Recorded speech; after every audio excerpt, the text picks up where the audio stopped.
Hello everybody. It's been a while since I posted, but since you guys love the Lincoln Town Car footage so much, let's see. Let me just start by telling you it is snowing in the middle of April. It's raining, but it's kind of snowing. And I am waiting for my wife to pick me up because check this out. I went to my Walmart, my local Walmart here, not my private Walmart. And I did some shopping, drove here just fine. Loaded it up with groceries, and I'm not gonna start it. There's no point in me starting, but check this out. All right, the car's got 12,475 miles. I'm gonna put my foot on the brake, and then look at this. It's not shifting. Like there's no friction between, like, once I take it off of the the parking lock, it does lock. But then I put my foot on the brake to release the lock, and then there's nothing. You see that? It freely glides. So basically when I started it and I put it in drive, I noticed, I'm like, man, this is a little loose right here. What's going on? Well, what's going on is I think the cable that controls the actual shifter that does the linkage. I don't know the technical terms. You guys know me. I have no idea what these things are. But I've seen this happen once before on a work van, where the cable that was basically connected from the physical shifter down there to the transmission that actually did the shifting, it snapped. And it happened on a Ford Transit Connect. So basically what ended up happening, I drove to the technician with one more guy, and he said he's seen it before, and on a Ford Transit Connect, it is really easy to do like an emergency repair. He basically tied the cable to the linkage via zip tie. And as I'm waiting for my wife, who is having a field day, because like, what, your shit box broke again? I'm like, yep, that's what we got. The shit box is down. We got a shit box down. We got a shit box down. And she's like, okay, I'll come and get you. But what are you going to do? I'm like, well, I'm hoping that as she's going to be sitting here, I got to zoom out. It's really close. There you go. As she's going to be sitting here in a few minutes, hopefully. Luckily, I'm not far from home. She's going to be trying to do the shifting, and I'm going to try and see how it is on a town car. Will I be able to visually identify anything that I can, manipulate? And luckily, I'm next to Walmart. Well, you guys can't see it, but you're going to have to trust me. It's a Walmart right here by my house. I'm 5 minutes away from my house. But it's too heavy to carry this town car home, and it's too far for me to walk. So I'm hoping that I'll be able to go get a zip tie, and if I can identify what to connect to what, and fix it so I can whip its way, home, and maybe tomorrow I'll drop it off with my mechanic, or worst case scenario, if I can't, I will then arrange for towing to my local NTB. There's an NTB shop, probably, I don't know, half a mile away from here, maybe a mile, I don't know. And yeah, and we will see what happens. So there you go. Shitbox down situation. We'll see what we're going to do. All right, so my wife came. She didn't make too much fun of me or the car. But she did suggest that I take her Forester, and then we buy a new car for her. I said, okay, fine, let's do it your way. But then in a year or so, or maybe 6 months, well, I'll trade in the Forester for something else, which is probably going to be a version of this. But anyway, it's too soon. Shit happens. It's actually the first time it broke this year. And, it's April, so we got a good start. We got a solid 4, maybe 5 months or so since last year. Yeah, so anyway, she was shifting. She was basically moving the shifter back and forth. I couldn't see anything obvious there. I was really hoping for some linkage and some cable just to be flopping around like they were at that Ford Transit Connect that I was talking about. No, there's nothing obvious. I didn't see any movement. There's probably something underneath, but once again, I'm not a mechanic. I can't do this shit. I need a mechanic to do it for me. So, what was I going to say? Yeah, so I called Ernie's Towing. It's not too far away from here. They said they'll send the truck within half an hour. It's been probably about 20 minutes already, so hopefully the one will get there soon. Look, it's really coming down with the rain and snow and shit. And oh yeah, here it's pretty visible. Yeah, it's definitely snow. Yeah, so I will tow it. So my plan is, unfortunate. So it used to be called NTB, now it's called Mavis Tires. It's the closest one here. It's like a mile. The towing company's probably going to charge me like 130, 140 bucks or whatever. But anyway, I'll tow it. I'll have it towed there. I will hope and pray that they can fix it at least temporarily, because it's the closest place that my mechanic that I'm aware of, at least. Oh, there I am. And then tomorrow morning I will see what's going on. Now, if this Mavis place can't fix it, or that's not their thing, then the next step would be I'll call a mechanic. I'll call my mechanic in Skokie, have it towed from Vernon Hills, from the town where I live, to Skokie, Illinois, and it's about 25-30 minutes away. And yeah, and then we'll see. And then I know he'll fix it, but I'll just need to rent a car and all that fun stuff. Okay, we'll see when the tow truck gets here.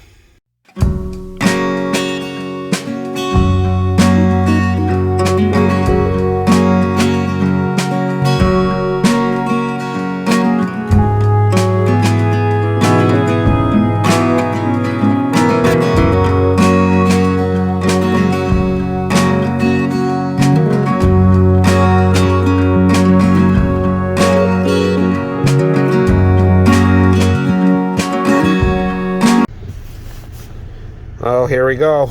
As the guy is strapping it down back there, I'm inside in Ford Super Duty. I think it's a 350. I don't know.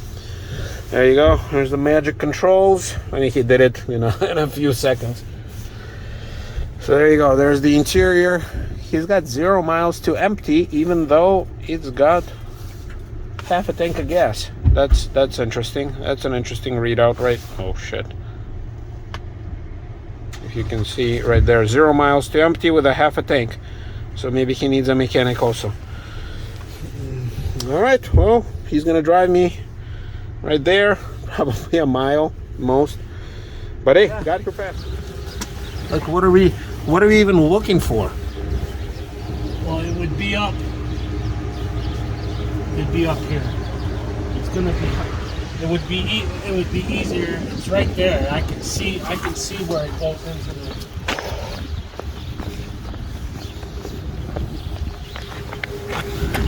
See right there? Do you see? This is the transmission straight ahead. Okay. You see that little cable coming into it? I see some cable. Yes. Yeah, that should be your. Here, hold on. Watch your head. Yeah.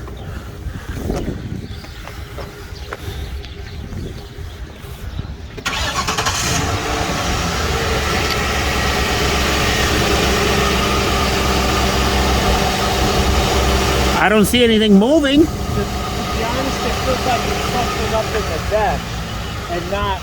Oh, it's not? Okay. No. Well, they said they'll look at it. Yeah, they'll say they'll look at it. So yeah, go ahead, drop it off, whatever, and at least it'll be. Where do you live at? I live like right by the park. You got someone to come pick you up, or do you want to ride home? If you can, I'll take a ride. Okay.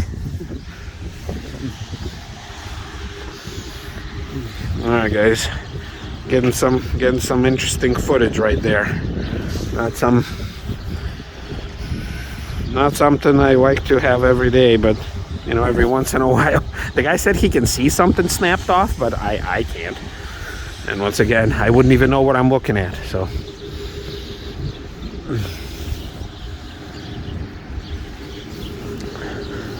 So there you go, Ernie to the rescue. Well, hey, at least maybe I'll take this opportunity to see what does this the spray does. That the coating, the rust protection coating, whatever. Yeah, it doesn't look like it did a whole lot. It's still rusty as hell. So nothing really. I mean, some things turn black, as you can kind of see, but at the same time, I don't know. I don't know what I'm doing. Yeah, like, look at this. Look at all that. So, you see, guys,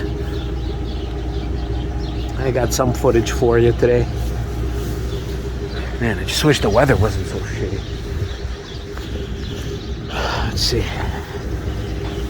Oh, entertainment. Entertainment at its best. Well, it did something. That spray did a little bit. Obviously, it's been already like 6 months. So.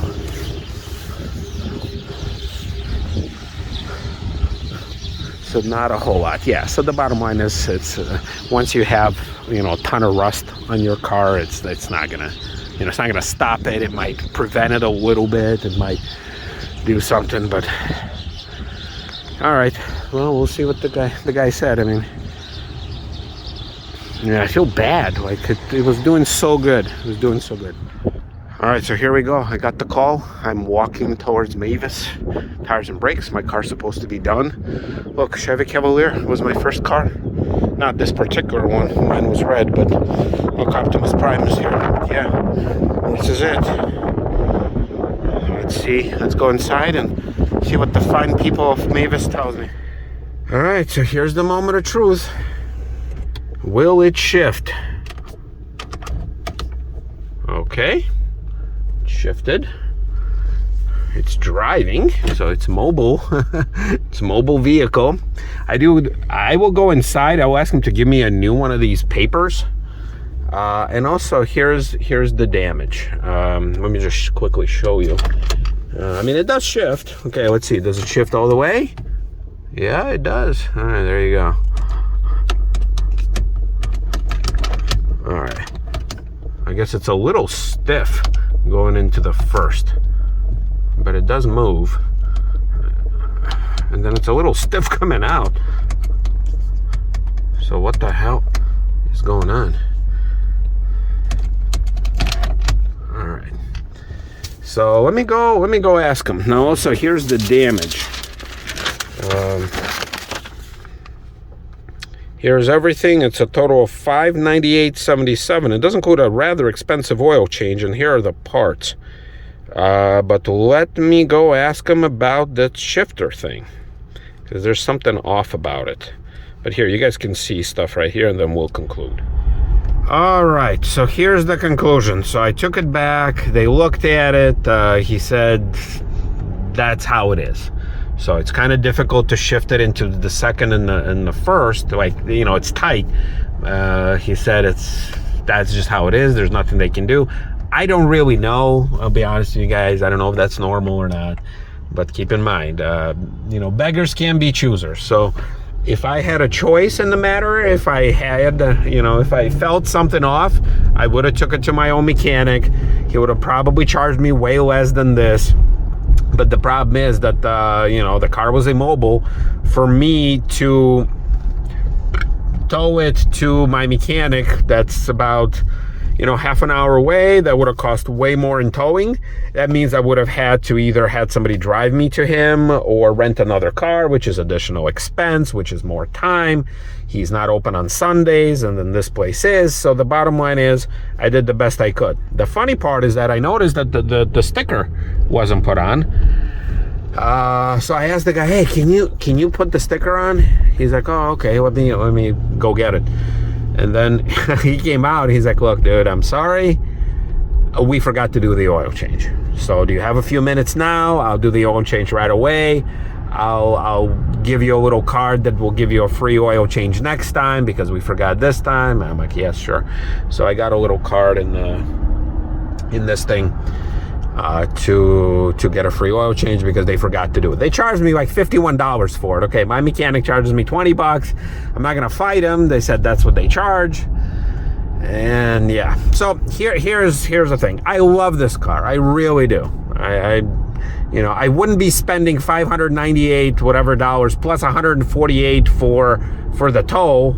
I said original $125, but then they put fuel surcharge on it. I forgot about that. So yeah, so this was a rather costly $700 whatever. I'll calculate it. I'll put it on the screen ordeal. Now, it didn't take very long.